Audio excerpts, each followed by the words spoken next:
Bienvenue dans le Club Divin. J'ai pas la chance d'être accompagné par Béatrice une nouvelle fois, mais par contre on a Ludivine et Jean qui nous accueillent au domaine Dirler Cadet. Voilà, c'est bien ça. C'est bien ça? Oui. Alors Dirler Cadet, c'est quoi l'histoire qui est derrière? C'est l'union de nos deux familles qui a démarré par notre histoire d'amour, il faut bien le rappeler. Donc moi je suis de Guebwiller à 3 km et Jean de Bercols. Donc on est situé à mi-chemin entre Colmar et Mulhouse. Alors moi j'aime toujours savoir les histoires de famille. Quelle est la famille la plus ancienne dans le vin? Normalement de mon côté, du côté des Cadets, donc depuis 1600 à Geberschwir, vigneron depuis 1600. 1600. Ouais. Et chez toi Jean? Chez nous ça fait 5 générations au minimum. Donc 1871 tu disais à peu près? 1871 pour mon arrière-arrière-grand-père. Alors deux familles anciennes dans la vigne, mais vous avez fait un choix qui était important sur la biodynamie. J'aurais voulu en savoir un peu plus Jean. Peux-tu nous expliquer? Oui, il s'agit du stage que nous avons suivi en 97 avec François Boucher, qui nous a vraiment décidé et nous a vraiment persuadé de l'importance de travailler de façon plus naturelle, avec moins d'intrants sur la vigne, et de considérer que la plante était à même à se défendre par elle-même. Et donc on ne fait que l'aider, la soutenir, et en lui apportant des préparations biodynamiques d'une part. D'accord, donc tout ça, ça va le renforcer? Ça va renforcer la plante. Tu vas pouvoir nous montrer ça? On va voir dans les vignes? Ouais. Tu nous emmènes? On y va. Allez, on y va.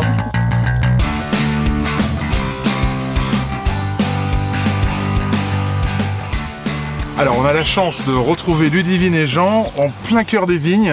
Ludivine, tu nous disais tout à l'heure qu'on est quand même dans un endroit sur une commune qui a une caractéristique particulière. Oui, tout à fait. On a la chance d'exploiter 4 grands crus. Donc on est la seule commune en Alsace à avoir 4 grands crus. Alors ce sont lesquels ces 4 grands crus? Donc ici même on est au cœur du grand cru Sering. Donc c'est des terroirs marneaux, calcaro-gréseux. Ce sont des calcaires qui viennent de l'Oligocène. Donc, puisque la mer est revenue une deuxième fois et a apporté ces calcaires. Et c'est un peu pour ça que sans doute que le Sering porte son nom. Le Sering voudrait dire Seering, l'anneau de mer en allemand, ou Seering en anglais, ça sonne de la même façon. Voilà.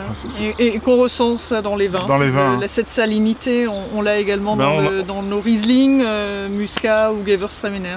On veille au grain, on a appliqué déjà des tisanes d'osier, de Rennes des Prés et d'ortie et de prêle. Alors ça va falloir que tu nous expliques tout ça parce que je vous rappelle que Dirler Cadet, le domaine est en biodynamie. On considère que la plante peut se défendre par elle-même. Et pour ça, il faut un petit peu l'y aider. D'accord, avec des préparations biodynamiques, avec des tisanes, avec des décoctions. Et aussi en travaillant plutôt certains jours que d'autres. On va dans les vignes? Oui. Allez. Donc là, Jean, tu m'emmènes dans la vigne, au cœur de la vigne, avec 2 endroits particuliers sur la même parcelle. Oui. On est toujours dans le Grand Cru Sering. Ouais. On a 3 cépages plantés à cet endroit-là. Du muscat tout au loin, on a du Gewürztraminer à ma gauche et du Riesling à ma droite. D'accord. Et comment on voit la différence? Pour moi c'est assez simple. Le Riesling a un port beaucoup plus droit, beaucoup plus haut. Il a des sarments légèrement rougeâtres, il a des feuilles plus ciselées. Alors que le Gewürztraminer a un port un peu moins haut, un peu plus arrondi, des feuilles aussi plus arrondies. Des sarments un peu plus marron. Après, tu nous disais qu'en termes de gestion du sol, tu avais 2 rangs là, différents. Oui, comme c'est une parcelle un peu spécifique qui a des sols relativement riches et qui pourrait potentiellement apporter un petit peu de vigueur à la vigne, j'ai décidé de laisser un rang en enherbement spontané. Donc, un rang sur 2 est dans l'enherbement spontané, l'autre est labouré. Je pense qu'on va aller retrouver le reste de la petite famille et tu vas nous expliquer comment tu fais tes vins. Tu me suis? Allez, oui, on y va. Bon alors là, Jean est beaucoup plus au calme et au frais. Ça fait du bien. Ça fait du bien. Parce qu'il y a quand même du soleil en Alsace. Ah, il y a quand même du soleil en Alsace. Alors, on était dans les vignes tout à l'heure. Là maintenant, tu nous emmènes dans ton coin à toi. Oui. Depuis les raisins qui sont dans la vigne jusqu'ici, qu'est-ce qui se passe? Tout d'abord, la cueillette se fait entièrement manuellement. On presse très doucement, c'est-à-dire qu'on presse sur une durée de 6 à 8 heures. Après le pressurage, donc le jus s'écoule par gravité dans les cuves de décantation. Et on va choisir une cuve beaucoup plus adaptée au niveau du volume. Donc une cuve relativement pleine pour la fermentation alcoolique. Soit inox, soit ici, soit inox, soit foudre. Nous avons encore 9 foudres qui datent du 19e siècle, hein, de 1850 environ, qui sont des foudres de bois de Sibérie.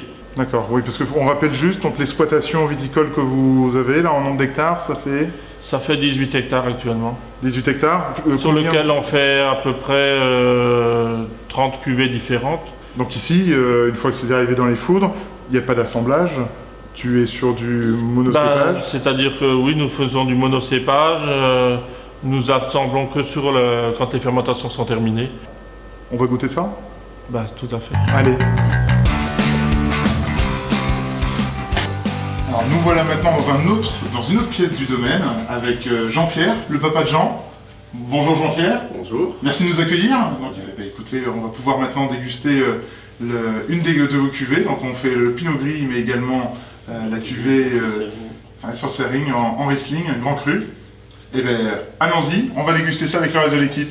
Jean, merci pour la visite dans les vignes. Merci, il n'y a pas de quoi. On remercie toute la famille d'IRKD et puis Romain et Stéphanie qui m'ont rejoint pour la dégustation. On vous dit à très bientôt, à la prochaine fois.